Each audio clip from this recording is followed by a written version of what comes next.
NFTs. Fortunately, this is a topic that feels like it's becoming less and less relevant with the passage of time. It feels like this giant fart that stunk for a while, but it's now kind of dissipating into the wind. And we remember that it stunk pretty badly, but we're all kind of like, well, that sucked. Anyway, moving on.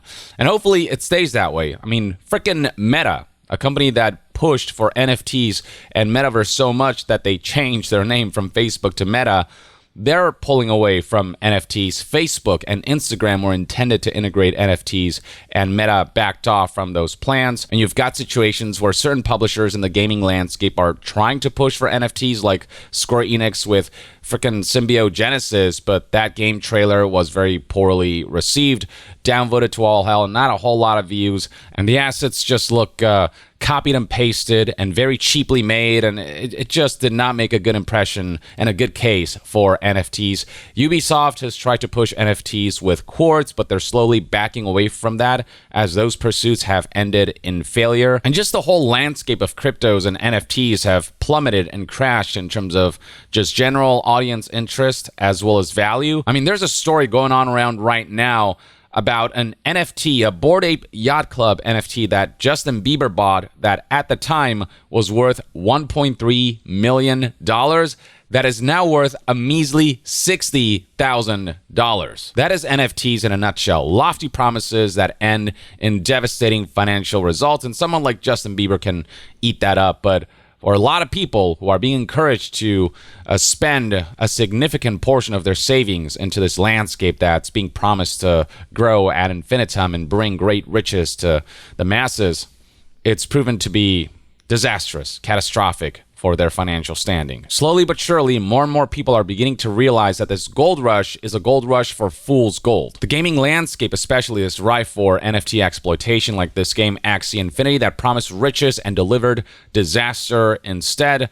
The company behind it now tells the players who bought into the hype it was never about the money anyway. No, it was about the friends you make along the way. Another major company that bought into the NFT hype, among many others, and tried to push NFTs as the future of gaming, or at least a big part of what the company's future plans will be, was actually Sega. Back in April of 2021, they tweeted, "We will start selling NFT digital content utilizing blockchain technology in collaboration with DoubleJump.Tokyo Co. Ltd.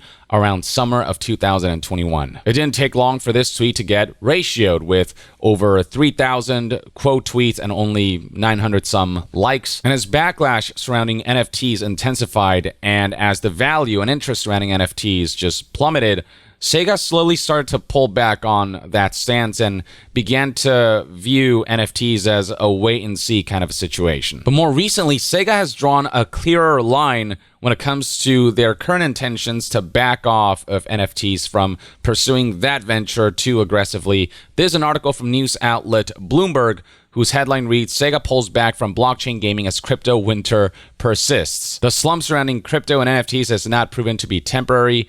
It's proven to be pretty sustained so far. And whereas once there was this immense hype surrounding NFTs and Web3 and a big push from companies like Sega to pursue this, now they are a lot more cautious about pursuing these models and ventures. Sega COO Shinji Utsumi told Bloomberg that they'll be withholding its biggest franchises from third-party blockchain gaming projects to avoid devaluing its content. Smart. Game publishers trying to turn their biggest video game franchises and IPs that are so beloved among fans into NFT cash cows. Like, it's just giving off a negative perception as to where the companies are trying to take these franchises. It's like when Konami turned Snake Eater into a pachinko and turned all of their biggest IPs into mobile titles, or put out stuff like Metal Gear Survive that so woefully misrepresented what Metal Gear is, the identity of Metal Gear as an IP and what fans love about it. It does in fact devalue those franchises. It makes people think that the companies are giving up on these franchises and what makes them special, and are instead pursuing these cheaper, less passion-driven endeavors for the sake of monetization.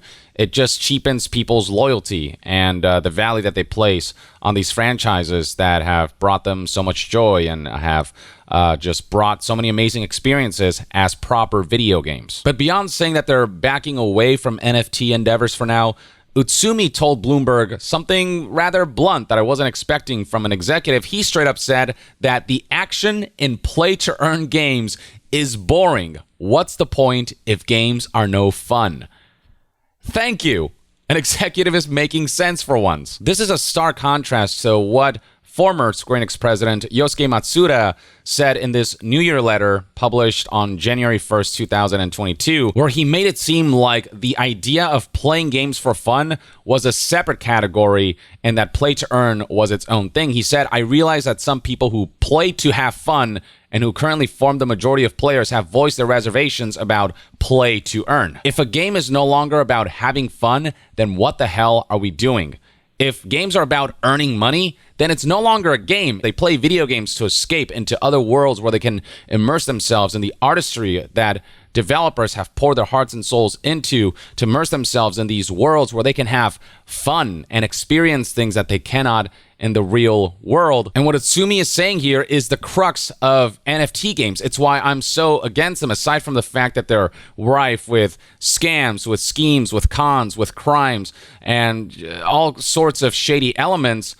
NFT games just aren't fun. You know, it defeats the purpose of the idea of video games when the whole point becomes earning money. When there's real life financial implications, then that becomes a risk factor, and it just becomes about an investment opportunity rather than a true escapism where there are no real life consequences. For once, an executive asked the right question. What's the point if games are no fun? A lot of publishers are losing the point of video games being interactive entertainment. Instead, they're exploiting the interactive nature of the software to masquerade what are, cash cows and money milking machines as video games when they're in reality casinos or, a speculative stock market that are disguised as these fun games. But it's all just a facade. There are video games that are truly video games, and then there are freaking NFT games and, loot box laden, gambling infused video games, stuff like that, where the game aspect, the fun aspect, just kind of gets lost and becomes just surface level stuff. Now, it's not just on the NFT front where Utsumi seemed to be backpedaling, but also when it comes to Web3, this idea of an internet-like environment turned into a virtual world type of situation where NFTs are going to play a big part. And Sega had ideas for making what are called super games. I just don't understand how games can get bigger than the bloated AAA games that are coming out right now, whose budgets are getting just way too high and way too inflated for the games industry's own good. How do you go bigger than how big game companies have been trying to go these days? It feels like what they're ultimately describing is an MMO. Those already exist, and it's just the vision of the metaverse. I don't quite understand how it differs from what already exists. There are virtual worlds where players can interact and engage with. It just feels like they're trying to make MMOs where NFTs are commonplace. That feels like the truest definition of these Web3 games or the super games, whatever they want to call it. It just feels like a buzzword that is trying to disguise the fact that the nature of these Web3 games are ultimately just MMOs with a new monetization model, one that aims to form its own self-sustaining economy where people just pour their money into this, perceiving this as an investment opportunity where they can potentially make a whole lot of money. And at that point, again, is this a video game at this point? But yeah, Tsumi was non-committal about this super game initiative, a lineup of big-budget online multiplayer games due to roll out from 2026. So what, are we going to add one more A to the AAA and go quadruple A with MMORPGs? And, is that even a sustainable thing, especially when there's so little interest surrounding NFTs and that whole landscape that is currently such a wild, wild west? Now, that's not to say that Sega's completely backing off. They've not drawn a line in the sand saying we're never going to pursue this. Instead, what Utsumi's saying is we're looking into whether this technology is really going to take off in this industry after all. And they still have plans to license out their lesser franchises to several blockchain games to be announced later this year, and will continue to invest in related projects to the tune of hundreds of millions of yen in each case, Utsumi said. So they're still going to passively try to poke and prod at NFTs and Web3, but Sega itself, when it comes to their primary endeavors, it would seem as though they're going to stick to just making video games while they gauge the landscape of NFTs and Web3 and whether it gains any traction or whether it stays dead. Utsumi hasn't fully given up on the dream of NFTs and Web3 being normalized, saying that the technology remains useful, for instance, by making it possible to move characters and items between different games, he said.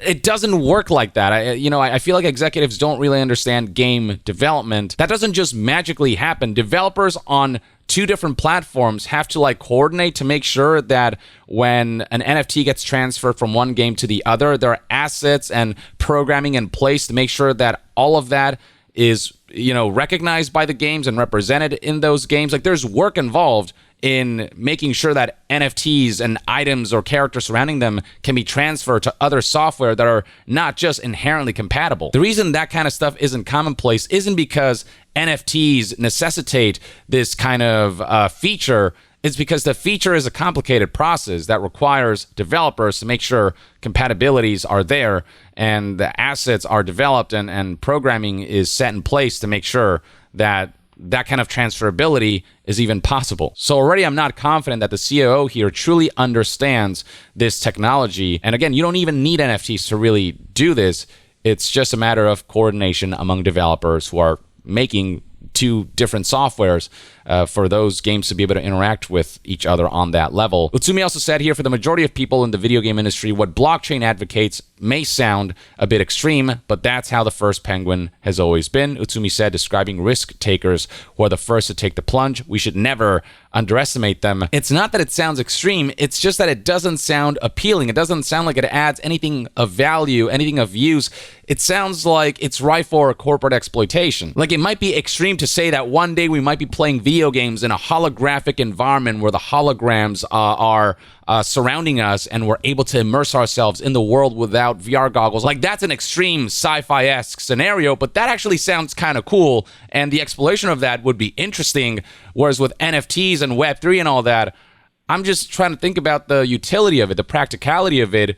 It's extreme technologically, but also the main question is it actually useful? Is it actually fun? Does it actually give the customer base and the players any sort of benefit? The issue isn't the extremity of the ambition of the pursuit.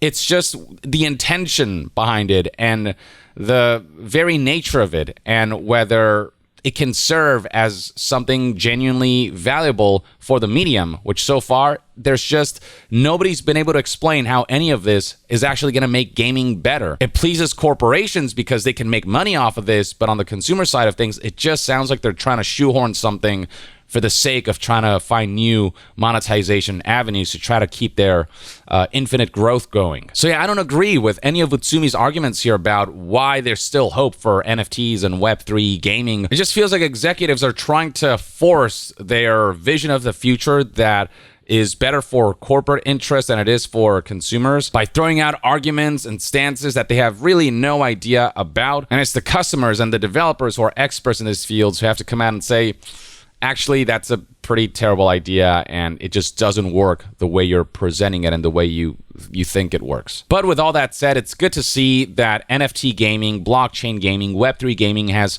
continuously gained so little traction, and value and interest has plummeted so much that this is all becoming irrelevant. We're really starting to see a lot of companies backpedal and realize that it's just not a worthwhile financial investment, and corporations, the language that they speak is money. Customers are expressing their lack of interest in any of this with their wallets, and in turn, more and more companies are realizing that this is just not a worthwhile endeavor, and in turn, we're not seeing potential new egregious monetization tactics revolving around blockchain, NFTs, Web3, and whatnot seeping into games. So this is all ultimately good. I don't know what the future holds, but in the short term, for now, I'm happy to see more and more companies backpedal and just focus on making freaking games. Time will tell how things will go. In the meantime, though, let me know in the comments below what your thoughts and opinions are on the general landscape of blockchain, crypto, NFT, Web3 gaming, and seeing corporations and companies like Sega pull back, and just the general kind of relevancy of NFTs and games just seemingly kind of dying down from what I can currently see. Share your thoughts on all of this in the comments below, and to be further updated on all things gaming news, reviews, and discussions, stay tuned right here on Young Yeah. I'll see you guys next time. Young out.